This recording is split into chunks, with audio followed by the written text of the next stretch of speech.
Ayman Khan here, 4 seconds out with top trainer Dave Coldwell. I want to pick your mind on Fury Usyk. It was a momentous occasion. A lot of talk back and forth about who would win, a genuine 50-50 for the fight. But for a lot of people, when it came down to it, Usyk was a very clear winner despite the close judges' scorecards. Yeah, I thought it was quite clear as well. Clear. I had him by about 3 rounds. I thought it was a really, really good fight. Just a fantastic spectacle for the sport, to be honest. Everything about the fight, there's no real controversy. The right man got the decision, and both fighters were brilliant. You know, it was just and it was a good fight. How many times do we have these elite level fights, the best versus best, and you know they worry about the loss rather than what they can win, which puts brakes on them. But these two gave it everything, and it was fantastic. It seemed like for me that Usyk started well, then Fury kind of grew into the fight in the mid rounds, and then after Usyk caught him with the left hook and the mouse developed under the Fury eye, it just changed from there. What happened there for your eye? Um, I I saw it. I saw the guys at people like Eddie and the guys at DAZN or whatever. They had Fury up in the early part of the fight. I didn't see that at all. I thought that was Usyk where he makes you work, makes you throw your punches. Nothing's actually landing, and he was stabbing to the body. He was getting a jab off to the body, but more importantly, he was getting a left hand to the body really, really well. Right from I think round one, I think he landed about 5 good straight shots to the body. So I had Usyk winning the first part. Like I said, the middle part of the fight, Fury came in, and then it was just, I think the first time he got caught where he got stung, he kind of got stung with a overhand left. I think that really surprised him. I don't think that Fury believed that Usyk could register on him. I thought yes, he perhaps thought that maybe he would look to outwork him and throw a lot of punches, but I don't think he genuinely thought that there was ever going to be a point in the fight where he felt the weight of a shot and it rocks him. And the first time he got hit, you could see that surprise. I thought Usyk did fantastic, but that was it round 9. Yeah, unbelievable. It was just madness. Yeah, to see. We've seen Fury go over with single shots. Seen him sporadically in fights where, but nothing sustained like that. Not where he's getting for so long. His legs have gone. And he's getting rattled around the ring, rope to rope, sagged at one point, looked like he was gone as he's stepping back, and then back on the ropes. It was incredible to see. But again, that just underlines. I spoke about Fury's recovery powers beforehand, and that just underlined it. His recovery powers are phenomenal. To take that much punishment and to still then, like, minute and a half, minute later, a couple of minutes later, he's got his legs back, he's got his wits back about himself, and I thought it was fantastic. Just a great attributes from both fighters. Different attributes from both fighters were on display.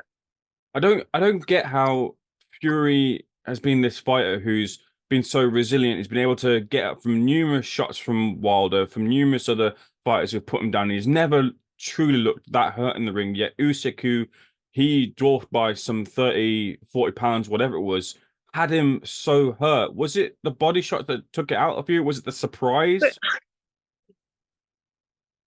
people don't give body punching the credit it deserves. Those shots to the body early parts of the fight, they take your resilience away because they take the legs away. They make things heavier. Everything, you can have fighters where they can take a shot to the chin, and you keep going, keep stabbing them downstairs, keep whacking them downstairs, and then you see later on in the fight they unravel. They get hit with a shot to the chin and they unravel, and it doesn't seem as though it's particularly a hard fight, a hard shot. But then also what you got to take into account is Tyson Fury. He's come through a few hard fights lately. I said going into the fight, the the first fight with Wilder, he got caught a couple of times, took some big bombs. Obviously, there's the infamous knockdown. The second fight with Wilder was all really one-sided, but then the third fight with Wilder, that was brutal. Fights like that, I often think especially when it's later on in a fighter's career, I often think that they leave a little piece of themselves in that ring.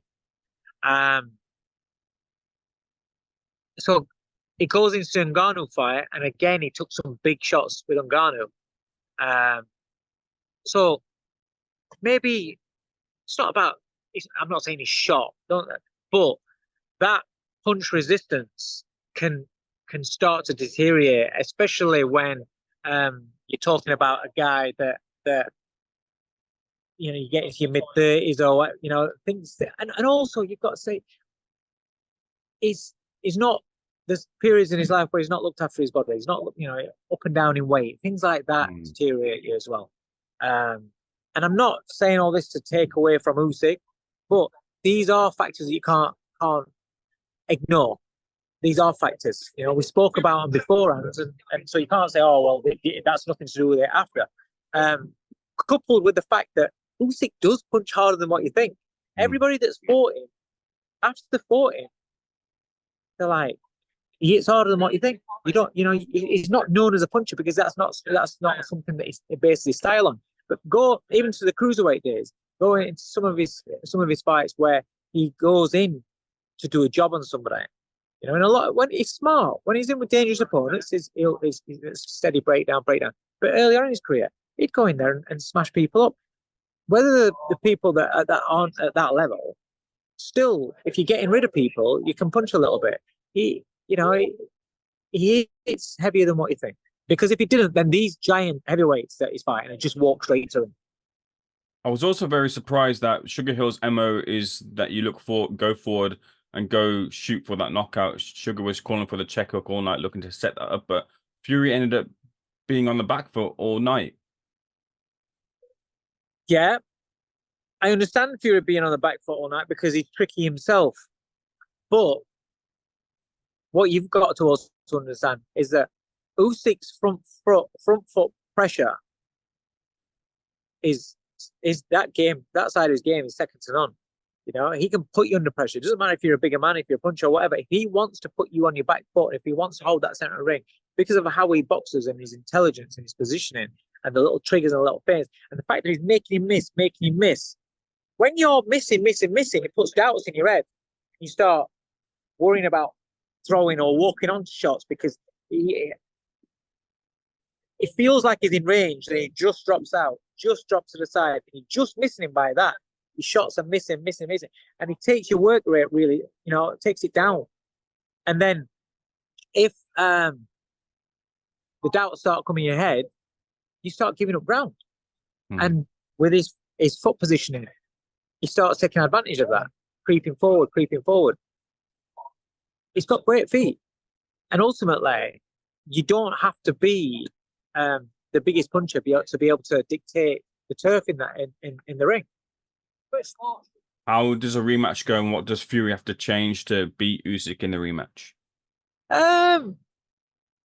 First of all, is the rematch going to happen? I wouldn't be surprised if it doesn't happen. I wouldn't be surprised at all. I wouldn't be surprised if Usyk decides to call it a day and retire at the top. That style of his is very, very hard to maintain for big men. When he was at cruiserweight, you look at the engine, look at what he's doing, thinking, wow, how does a big man do that? Keep and move. It's hard work. So then stick a couple of stone on top of him, and he's doing that at heavyweight, and against these big guys where it's a lot more wear and tear on his body. He's 37 years old. He's starting to get hit more than what he used to do.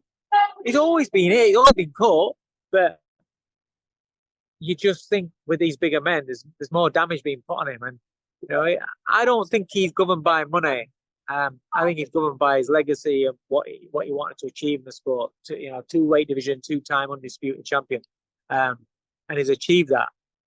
So it wouldn't surprise me if he retires, and it also wouldn't surprise me if they decided to do the Fury AJ fight next. rather than going to a rematch with Usyk. Wouldn't surprise me at all.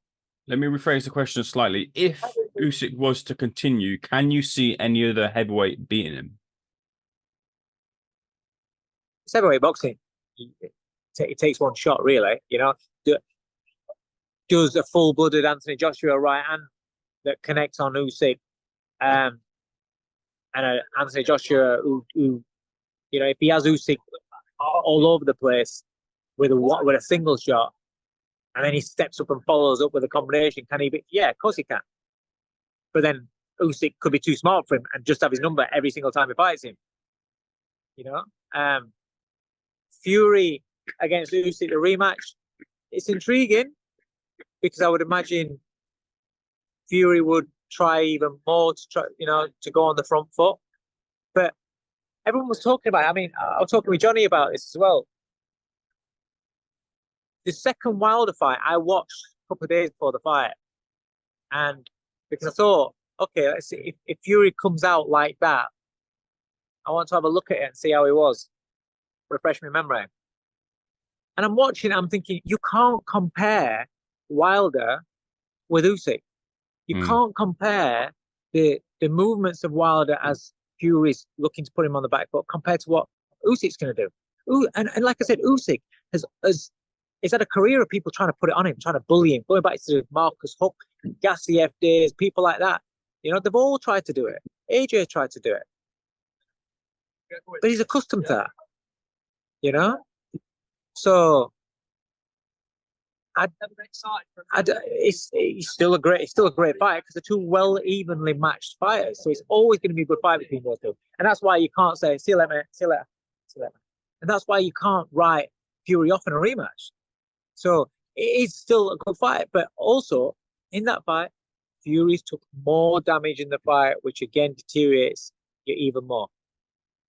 Final couple of things, Dave, and I'll let you go enjoy the rest of this Sunday evening, glorious Sunday. Usyk and his team, more so his team, Usyk didn't seem too bothered in the post-fight press conference, but his team were saying that they felt robbed of a stop out here. Could Mark Nelson have called that off? Robbed's a strong word.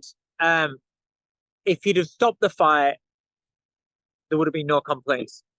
More importantly, what I'd like to say, what I would say, rather than saying robbed, I would say if that was Usyk that was in that much trouble and being bounced around the ring and falling all over, would the ref have stopped the fight? I believe he would have done. So I'm not saying it's a robbery, but I'm saying that I think it would have been a different outcome had it been the other way around. But when the fighter falls into ropes, you can administer a standing 8 because the ropes kept him up.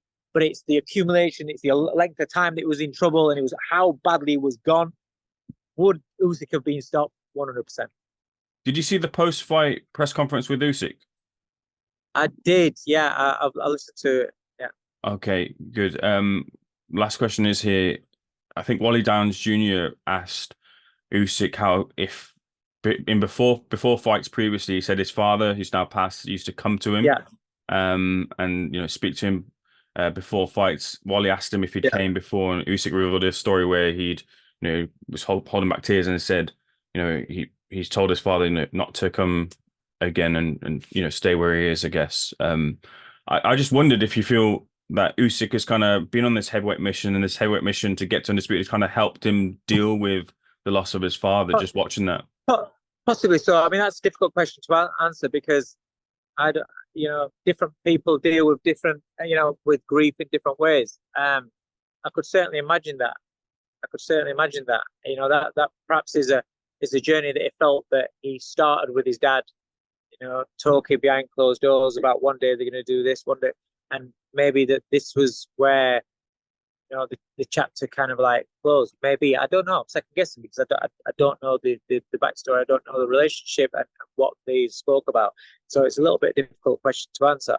But I watched that and as a dad, I was upset for him and upset for his dad because his dad didn't get to see it. I've got kids and I see my kids chasing the dreams, and I live my life trying to live as long as I can because I want to see how my kids end up.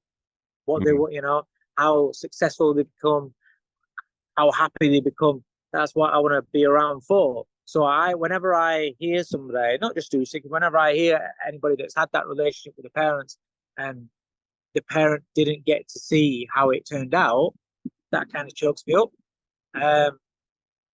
You know, so yeah, I feel for him. I feel for him that, and anybody that, because you have that success, but then it always comes with that tinge of sadness because you wish that they were there to see it.